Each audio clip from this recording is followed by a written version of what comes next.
حدیث نمبر 8، روٹی اور کھانے کا احترام۔ حدیث نمبر 8، حدیث نمبر 8، روٹی اور کھانے کا احترام۔ روٹی اور کھانے کا احترام۔ اکرم الخبز، اکرم الخبز، روٹی کی عزت کرو۔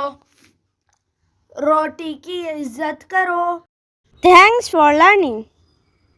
May Allah reward our hard work. Share with the intention of continuous reward here and hereafter. Share کریے ثواب جاریہ کے لیے، کیونکہ خیرکم من تعلم القرآن وعلمہ، تم میں سے بہترین وہ ہے جو قرآن سیکھے اور سکھائے۔ طلب العلم فریضۃ علی کل مسلم و مسلمۃ، علم کا حاصل کرنا ہر مسلمان مرد اور عورت پہ فرض ہے۔